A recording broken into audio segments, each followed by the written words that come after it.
ஓம் சாந்தி, ஓம் சாந்தி, ஓம் சாந்தி.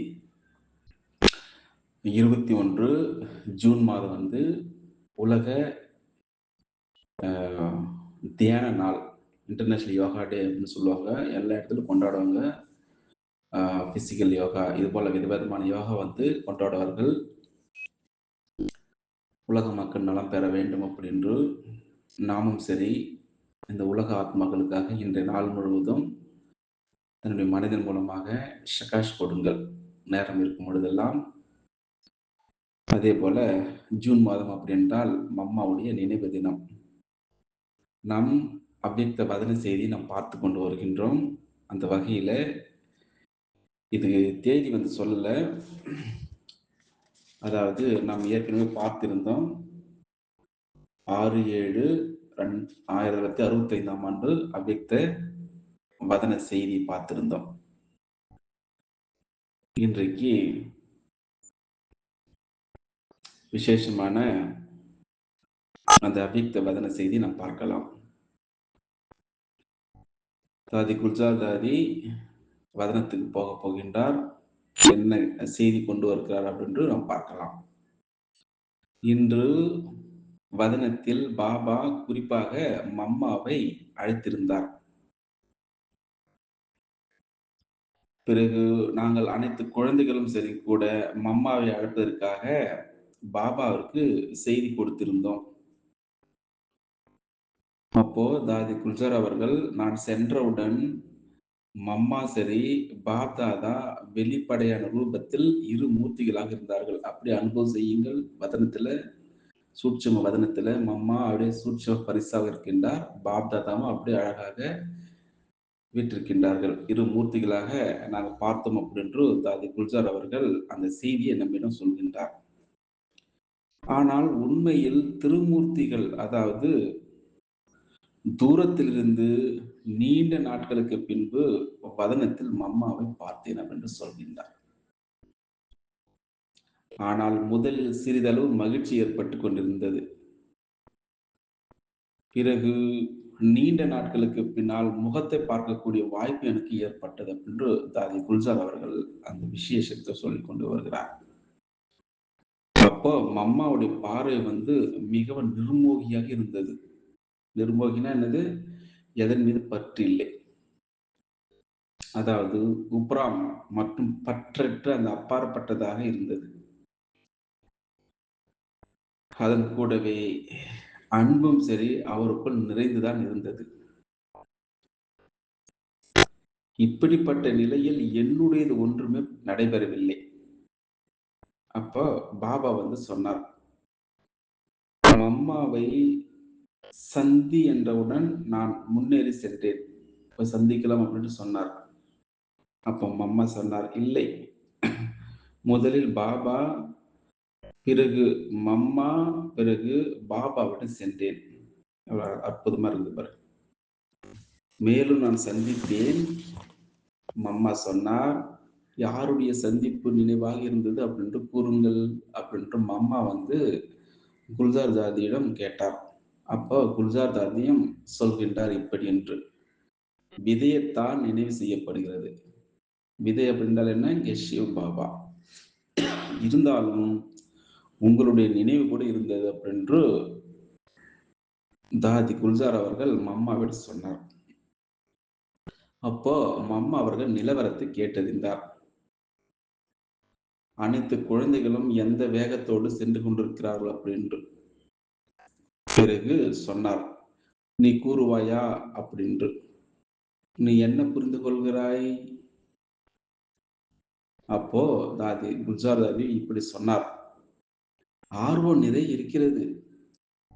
ஆர்வத்தோடு சேர்ந்து அடியும் கூட எடுத்து வைக்கப்படுகிறது. பெரும்பான்மையாக அனைவரிடத்திலும் ஆர்வம் உள்ளது அப்படின்று நம்முடைய மம்மா பாபாவுடைய நினைவார்த்தம் உள்ளதோ அதே மாதிரி நாம் கூட காரியம் செய்ய வேண்டும் அப்படின்று தாதி குல்ஜார் அவர்கள் மம்மாவிடம் சொன்னார்.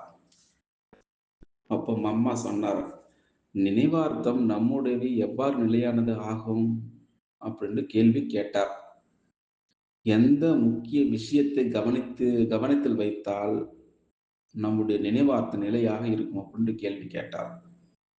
அப்போ மம்மா, பாபா அப்படி என்ன செய்தார்கள்? அதனால் நினைவு சின்னமாகியது.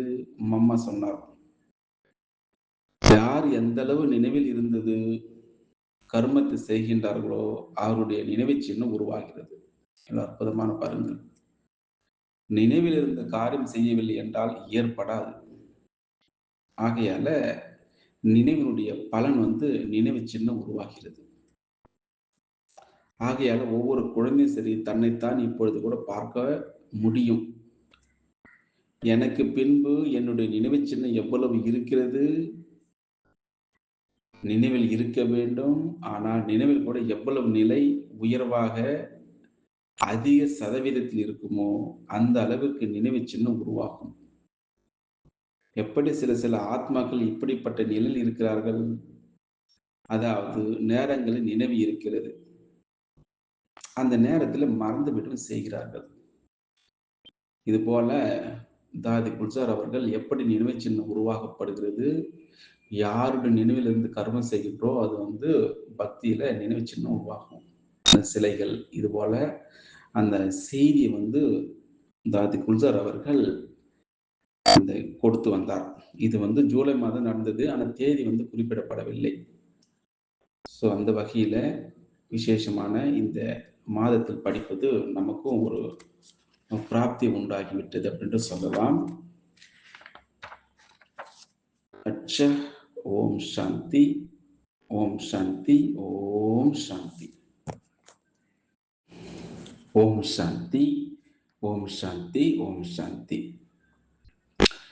21 ஜூன் மாதம் உலக தியான நாள், இன்டர்நேஷனல் யோகா டே அப்படின்னு சொல்லுவாங்க. எல்லா இடத்துலையும் கொண்டாடுவாங்க. பிசிக்கல் யோகா இது போல விதவிதமான யோகா கொண்டாடுவார்கள். உலக மக்கள் நலம் பெற வேண்டும் அப்படின்று நாமும் சரி இந்த உலக ஆத்மாக்களுக்காக இன்றைய நாள் முழுவதும் தன்னுடைய மனதின் மூலமாக ஷகாஷ் கொடுங்கள் நேரம் இருக்கும் பொழுதெல்லாம்.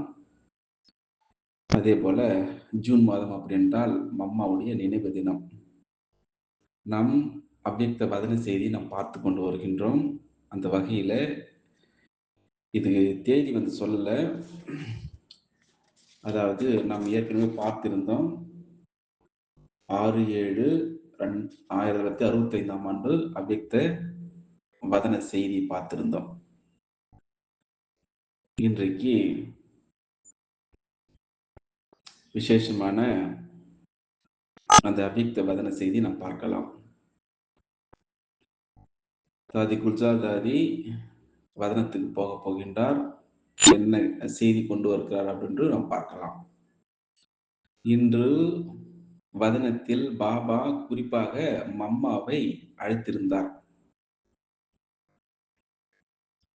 பிறகு நாங்கள் அனைத்து குழந்தைகளும் சரி கூட மம்மாவை அழைப்பதற்காக பாபாவிற்கு செய்தி கொடுத்திருந்தோம்.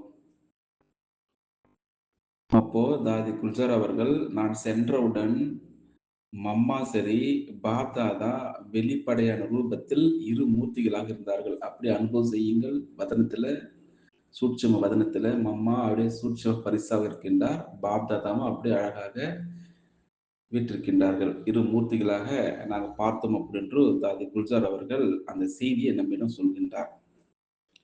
ஆனால் உண்மையில் திருமூர்த்திகள், அதாவது தூரத்திலிருந்து நீண்ட நாட்களுக்கு பின்பு வதனத்தில் மம்மாவை பார்த்தேன் என்று சொல்கின்றார்.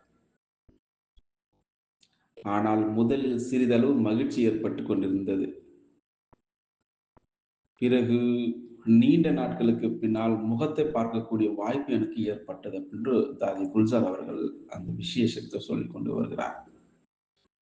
அப்போ மம்மாவுடைய பார்வை மிகவும் நிர்மோகியாக இருந்தது. நிர்மோகினா என்னது?